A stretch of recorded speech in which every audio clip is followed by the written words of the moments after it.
Hi everyone, it's Margaret Manning here with 60andMe. Hope that you're doing well today wherever you are. Are you feeling a little bit chronically fatigued, overwhelmed, memory fog perhaps, and just feeling generally lacking in motivation?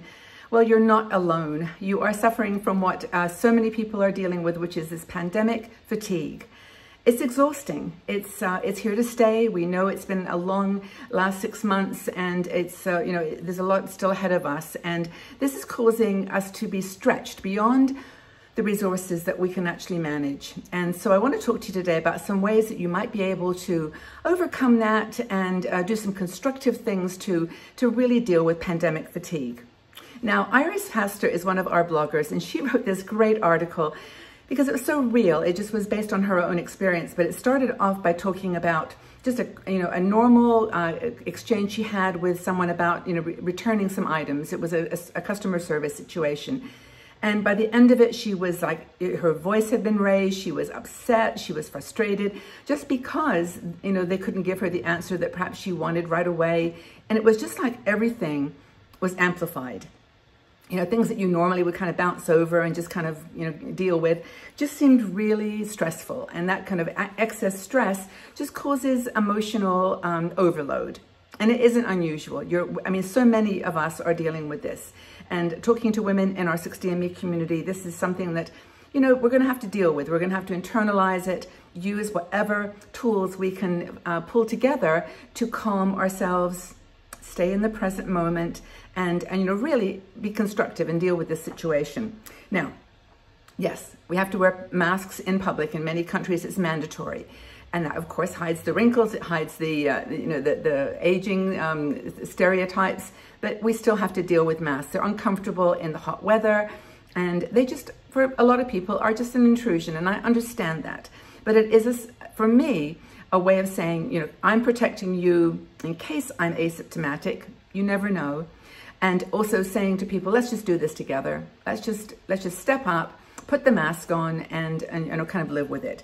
We can't see facial expressions though, which I think really causes, certainly for me, because I'm a kind of a people person, it really does cause a lot of anxiety. So there's economic insecurity. People are losing their jobs. I don't need to tell you all these things are on your mind. You know what's on your mind, and it's causing this kind of exhaustion. When I talk to people about this situation, they just say, I'm tired of this. Can I just get re-energized? Well, I want to help you get re-energized. So let's talk about what you can do, some ideas. Now, of course, practice self-help and self-comfort and care.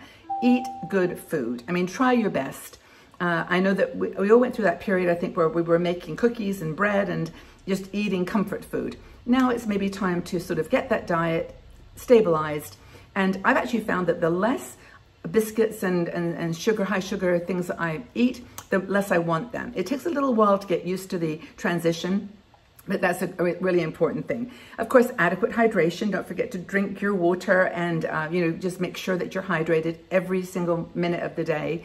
It's so important to your immune system to be healthy. Take some supplements if you feel it's useful. And by the way, if you subscribe to this channel, you can just take a look on our YouTube. We've got lots and lots of articles and videos about healthy eating, how to look after yourself, just in general terms. So please check out those videos. There's about 1,700 of them now. So something really for everyone. And press the notification bell, because then you'll be told when the next video is published. But just want you to know that there's a lot more out there in our YouTube world. So take care of yourself, good food, hydration, and restful sleep. I've been struggling with that now for years, but for some reason recently I'm meditating in the evening as well as in the morning, and it calms me. I also do gratitude exercises. I know that sounds so, what's the word, like not hypey, but I find that being grateful for what I have really honestly makes such a huge, huge difference. We have our breath, we have our life, we are here. So many people have not got that. And so I feel very grateful that for all my family, my good friends, for you, my community, and you have, I'm sure, the same list. Helps to calm. So how are we going to take our emotions from panic and a little bit of stress, overwhelmed, to calm? How are we going to work through our feelings and our emotions? And Iris does a really nice job in this article, which I'll put a link to sort of help you get some specific ideas of what you can do. Now, I'm going to say some things that you will go, oh, I know, Margaret, you've said these before. But honestly, guys, there's not a silver bullet. There's no magic thing you can do. You can't, say a magic word or go to a magic place. You just have to just live with this. And first of all, take your emotions and calm them down. Start a new hobby. Now, I know this sounds kind of like a routine thing, but I actually have started painting. I'm not a painter. I don't paint well at all. But I got some watercolors, and every morning I just take a brush, take the colors, have a little pad of watercolor paper, and I just do colors. And I look at it afterwards and I think, that kind of said what I'm feeling today. That communicated something, which is really wonderful. So try painting. That's a really nice thing to do. Take an online course. I mean, honestly, YouTube has got so much going on right now. If you want to learn just about anything under the sun, there's a video for you. And there's a community for you too. We have our community, of course, on 60andMe Facebook, but there's other communities out there if you've got specific interest. And people seem to be reaching out to each other more. I mean, I know this maybe was a hope that we all had when the pandemic started, that it might bring us closer together. I think there was a couple of blips, but I think it's starting to get closer now. People caring for one another. So check out the online courses. Something that you've never done before. Try something completely different. Another thing is to implement new rituals and routines. Now, I'm a big fan of ritual, meditation in the morning and the evening, eating kind of at the same times. I actually eat more or less the same food every day too. I know I probably should mix it up, but routine is so important. But try some new ones. Do like a weekly call with your family. Just set it for Sunday afternoon, have a cup of tea, just talk. Watch the kids running in the background. No, nothing structured, or don't have to comb your hair or put makeup on.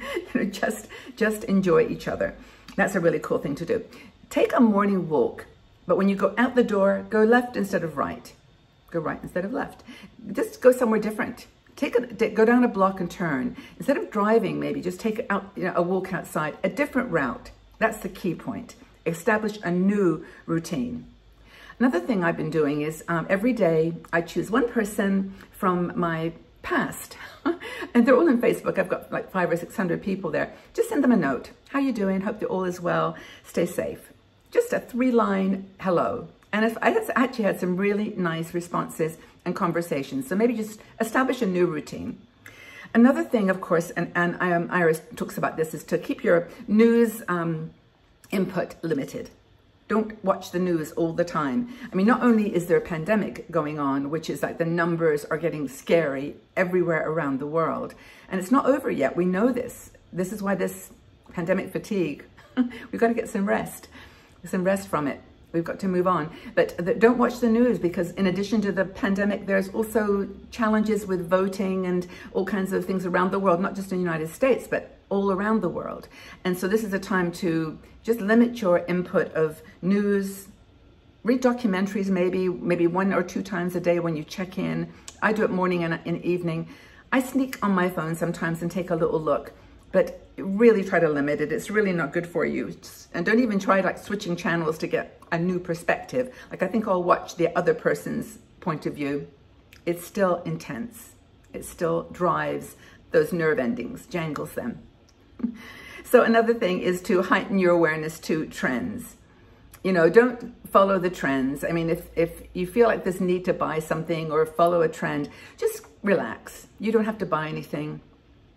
You don't have to prove anything. You just need to get out into the fresh air, meet with friends, connect with friends, and, just maybe think about, well, maybe there is going to be a change in your life after this is over. Maybe you're thinking, well, I've really honestly missed my family this time. This has been so hard.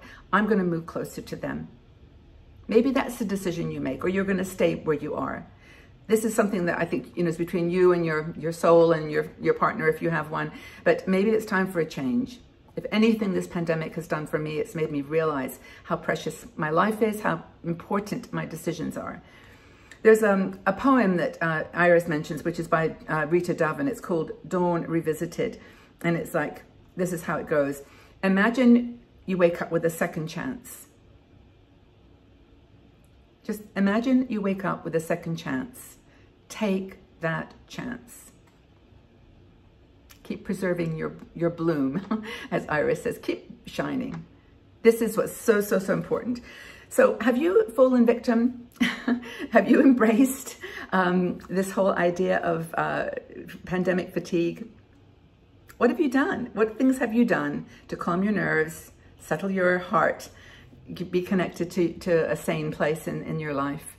I'd really like to know. Maybe this is the first time you've heard of it. And if it's not, what are your symptoms?